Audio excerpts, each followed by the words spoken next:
Okay, thank you for tuning into Stampscaping 101. This is another quick scene right here. It's a similar composition to one I've done in the past, but I've altered it a little bit because I don't like stamping. I don't know, I get a little bored stamping the same thing out, multiple times, maybe even twice, I don't know. But anyways, we're going for this kind of wispy type of background look, and I incorporated that kind of technique into the mix along with the Dr. Martin's Bleed Proof White and toothbrush splatter painting technique for a lot of added texture. And of course that technique is a very quick one to employ and can add in a lot of different texture, just I wouldn't say instantly, but almost, instantly, and get that coverage across a very large section of your page, just by, splattering it everywhere. But I think it makes for a really great look, and especially in this kind of time constraint of a quick card, time format of this. It's a really effective way to really add a lot of life and movement and texture and also contrast in a scene like this. I don't know, you can use it in many different situations. It doesn't have to be snow or something like that. I don't know, it's just a nice texture to, I don't know, you can add it in waves or something like that, or just over really anything. It could represent, I don't know, pollen, or I don't know, anything in the air. It's just a really fantastic and quick texture for a quick scene application of this imagery. So anyways, if you choose to watch the video, I hope you enjoy it. And as always, thanks for tuning into the channel. Okay, let's see about doing a quick scene incorporating some of the splatter painting technique into the mix, and see if we can get it into our given time frame that we're kind of shooting for in terms of the, like 10 to 15 minute scene. Alright, I am applying some of this London Fog hue, some Memento dye-based ink, and I'm going for this kind of wispy looking background. Looks like I might have had a little bit of green, or yeah, some green on this. I didn't clean this off as I had thought, but so instead of just a neutral green, we have a little bit of a gray green here, which is fine.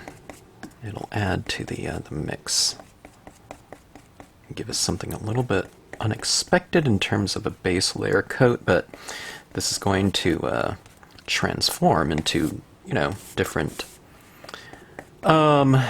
hues once we get, or end result, I guess, once we get through the colors that we're going to be applying to this piece of 4 1/4 by 5 1/2 piece of paper. Inches, that is. Basically a quarter, I don't know, whatever standard size, whatever kind of letter size, or whatever you might call it in your countries. Okay, this is going with the Bahama Blue, kind of going in that same kind of wispy spirit here. I'm going for this kind of windy looking background. I want to give kind of the background some movement, some visual movement to kind of lend itself to the drama that we're trying to go after.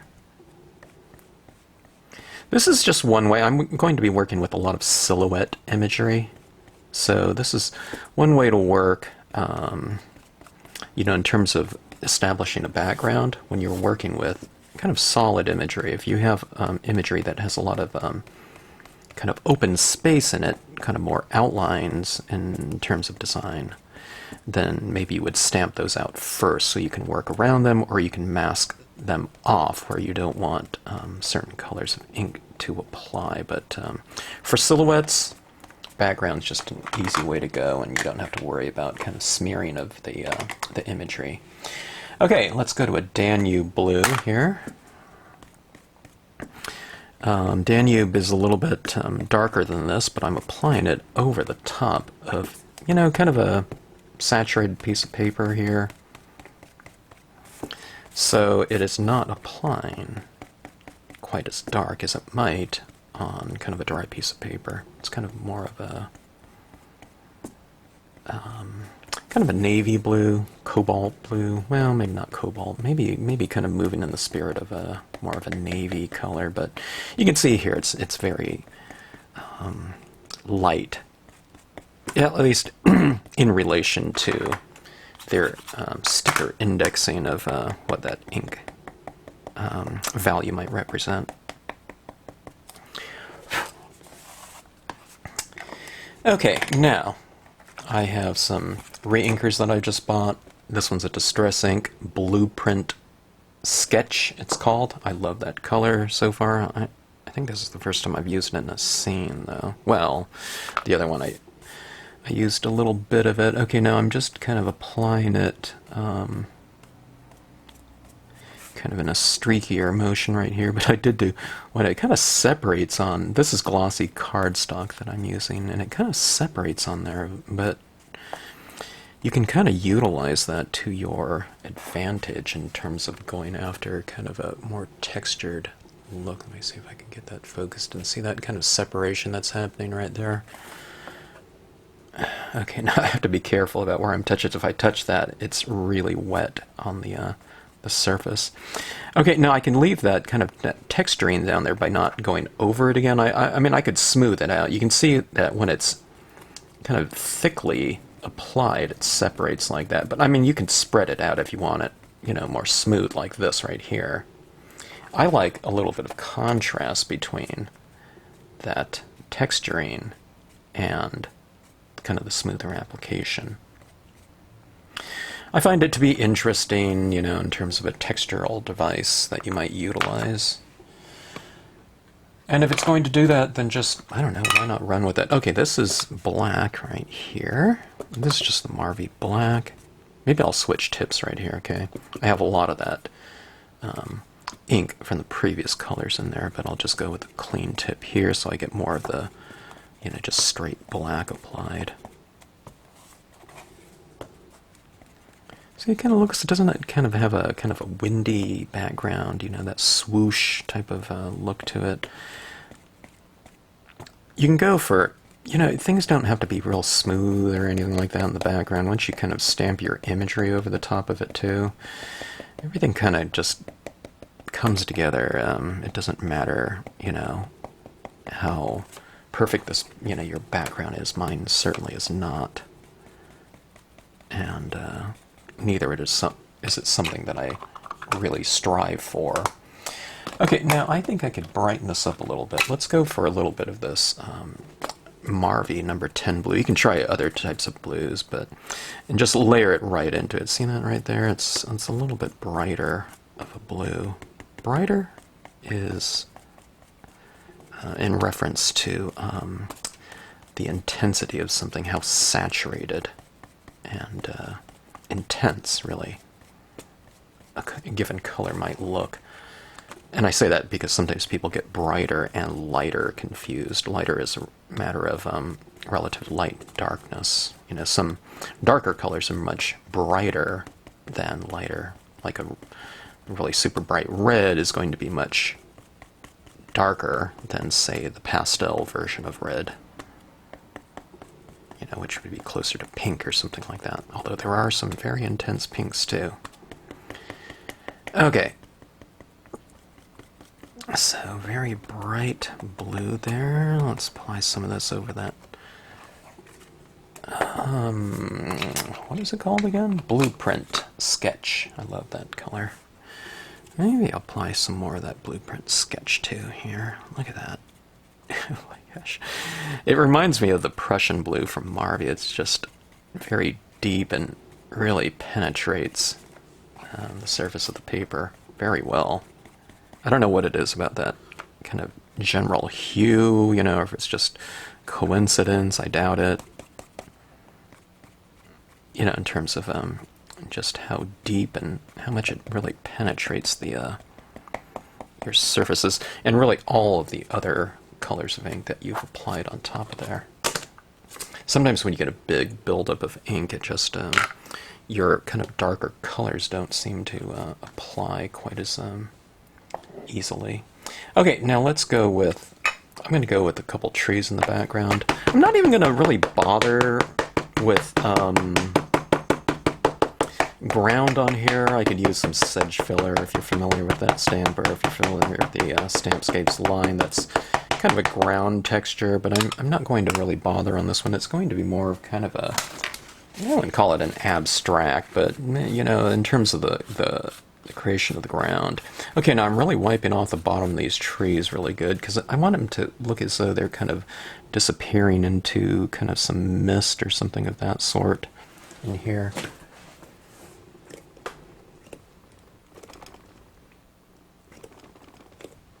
Okay, that was just done in black as well. When I was inking this up, I was thinking, is that dark enough? I wasn't quite sure if I needed to re-ink my pad here. Large stamps give plenty of pressure in the center, and I have a big stack of paper right here. You can see copy paper. You can use newspaper or magazine.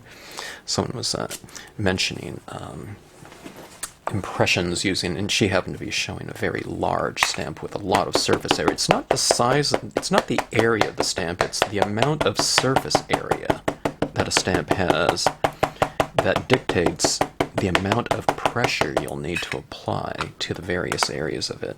You might have an image that's really airy on one side but very dense on the other side. It's the area that's very dense that you'll have to apply a lot of pressure to get that center part of it to stamp out. But one of the greatest equalizers is all you need to do is have a big stack of paper underneath there to kind of make up for any type of irregularities in your table or whatever you might be stamping on.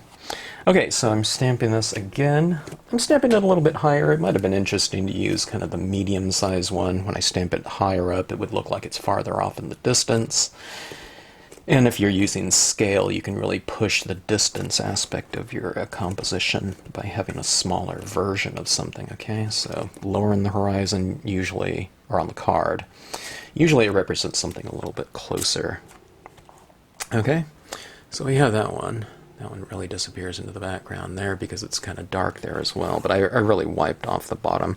All I wanted is it to be kind of a suggestion. I don't know, it could have been a little bit darker, but for what I'm going to do now, and I'm going to stamp my wolves in here, kind of running in the mist.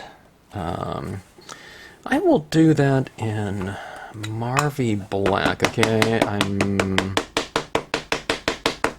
entertaining in my mind right now the idea of stamping them in a VersaFine, but I think I'll save the VersaFine for the very last things that I stamp out. Okay, let's put them in the mist a little bit too, okay? Let's follow suit with the technique that we used on the trees on the wolves themselves, okay? So I'm wiping off a little bit off the bottom. Well, I guess I'm wiping off a pretty good amount of it off the bottom. I still want them to, you know, us to see the impression of it, but just, I want it to fade off on the bottom like they're running through kind of some low-line fog, okay? We'll get that stamped out. Plenty of pressure. Now this one doesn't have so much surface area, but I am stamping them over the top of a lot of pretty thickly applied inks. You saw how much ink I used. Okay, so you're kind of stamping into a surface that has a little bit of moisture content to it, but the big thing is the pulp of the paper underneath them is kind of getting close to, I wouldn't say super saturation, but they're pretty wet. So when you're stamping wet into wet, you don't want to pull this off, and like a vacuum, it just sucks all the ink right off of there because the surface was fairly damp. Okay, well that came out much darker than I thought they would. Okay, but maybe, I don't know, just apply that down and hold it down there a little bit longer than, you know, you might think you might need. Okay? All right. Let's see, our time is looking pretty good. We just need to apply. All right, I got everything ready. And now I'm missing, nope, here it is, my toothbrush, okay? And I have my Dr. Martin's Bleed Proof White ink here. And I'm mixing this up. It was kind of really hard because I left the top off. But I'm just kind of mixing it up. All you have to do is add a little water to it. Alright. And I'm going to take some. Now, my solution right here is really quite thin. You can add as much water as you want, or as little, and it could be, as thick or thin that as you want. The thinner it is, probably the little bit more translucent it'll be when applied to the paper. All right. When I say applied, I'm talking about, in this case, the way that I'm using it, it's splattered. Okay, so I'm going to try to go in that direction. Yeah, boy, this is an example of when I should really practice before applying, so let me try that. You always kind of have to see kind of which direction an application is going to go. Okay, that's about what I want right there. Okay. Alright, so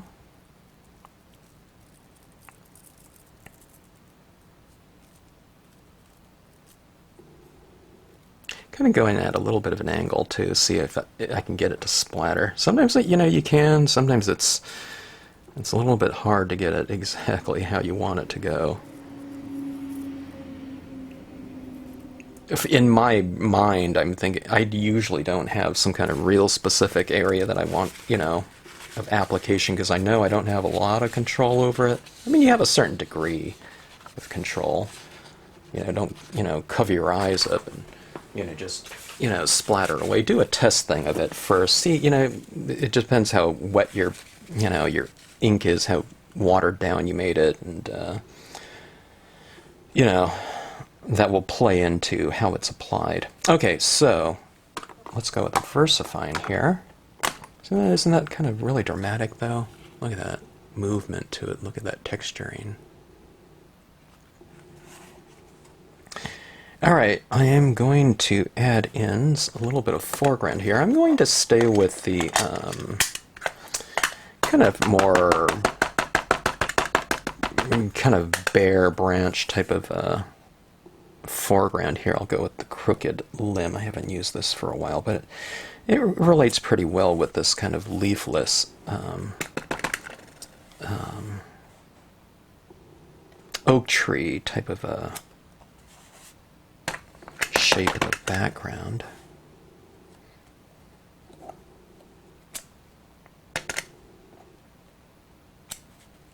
Okay. Not too bad for a very quick scene. Let me see. Let me put a little bit of ground on this. I wasn't sure if I was going to use this one or not, but let me get a little bit of texture down here. This is the Tiny Rocks stamp. It'll give us a little bit of texturing in there. That will dry much lighter than how it appears right now, too, so it'll kind of mellow in, mellow out in terms of the value of it. And we'll blend right in there, but see, it kind of give it a little bit of texturing. So, anyways, now that is a really quick technique and kind of a quick application, and we've gone into, a completely different type of technique in terms of, adding in that Dr. Martin's texturing in there. I mean, I could take a little bit more time and hit it with a little bit of pigment ink or something like that in there to represent mist and frost in here, whatnot. But I don't know, just by the very nature of leaving some of it light and by blotting off some of the bottom of the, those oak trees in the background, as well as the legs on the wolves, it looks like they're kind of running in kind of a low-line illuminated mist, doesn't it? So you can really expedite your process. I used to just stamp out everything dark, right? And then I would be applying so much pigment ink, white pigment ink, to lighten certain areas. I thought, I don't know, it took me years to figure this out. I said, well, why don't I just wipe it off to begin with, to get that look. So anyways, we have kind of a pretty dramatic and layered scene right here. And, yeah, I don't know, would that take like 14 minutes or something like that? So a pretty quick card for having something so complete, textured, and, I think it looks fairly deep in terms of space, and then we have our established lighting in there as well. So all those different types of things working in this particular type of application of the stamps. And I think really effective. And I mean, this one's one of those things that, I mean, you could go with less colors in the background, but let's say we're doing something similar to this and we wanted to mass produce, you were doing, 15 cards or something like that. This would be something that would be fairly easy to replicate in terms of multiples. We're talking about 3 stamps here. That's because I added in that rock too. It could just be 3 stamps, with background, subject matter, midground, and foreground here. Okay, another thing is you don't have, like, say, crooked limb right here, something of that nature. If you wanted to, replicate the spirit of those oak trees, you could just stamp them in a lighter tone like that, which would be, in this case, the lighter version of black, or you can kind of wipe some of it off a little bit so it stamps a little bit more gray, and then you could take this portion of it right here, this top portion, and stamp it much darker down here, and it would just look like,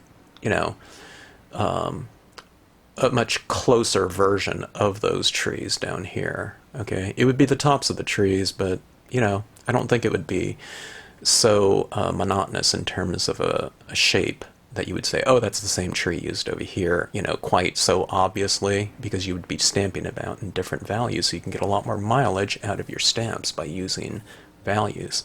Okay, so anyways, quick card. Hope you enjoyed it, and thanks as always for tuning into the channel and checking out this latest scene.